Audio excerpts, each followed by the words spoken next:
গণতন্ত্র ও সুশাসন নিশ্চিত না করলে বাংলাদেশ ব্যাংকের রিজার্ভ আর 5% অবৈধ দামি সরকারের পতন কোনোভাবেই ঠেকানো যাবে না বলে মন্তব্য করেছেন আমার বাংলাদেশ পার্টির নেতৃবৃন্দরা।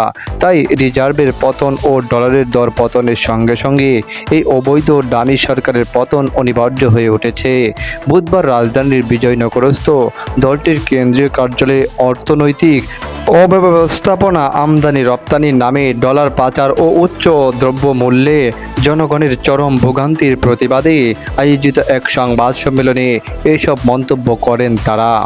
সংবাদ সম্মেলনে এবি পার্টির আহ্বায়ক FM সুলাইমান চৌধুরী বলেন, দেশে বিভিন্ন উন্নয়ন প্রকল্প বাস্তবায়ন হয়েছে, এটা সত্য, কিন্তু আসলে কি উন্নয়ন হয়েছে নাকি উন্নয়নের নামে লুটপাট হয়েছে, সেটা একটা বিরাট প্রশ্ন হয়ে দাঁড়িয়েছে।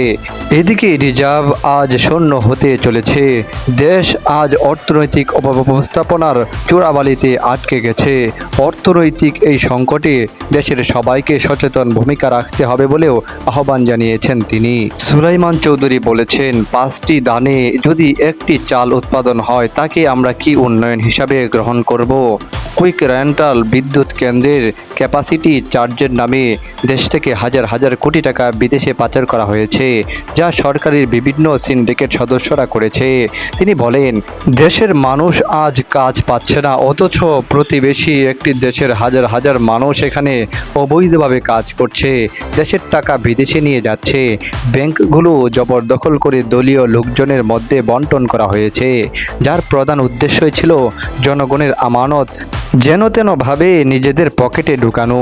দলটির সদস্য সচিব মজিবুর রহমান মঞ্জু বলেছেন, এই সরকার কম গণতন্ত্র বেশি উন্নয়নের স্লোগান দিয়ে দেশের মানুষ ও বুদ্ধিজীবী মহলকে বোঝাতে চেয়েছেন তারা দেশকে সিঙ্গাপুর, থাইল্যান্ডের মতো উন্নত দেশে পরিণত করবেন। তাদের কাছে গণতন্ত্র, মানবাধিকার গুরুত্বপূর্ণ নয়, তথাকথিত উন্নয়ন গুরুত্বপূর্ণ।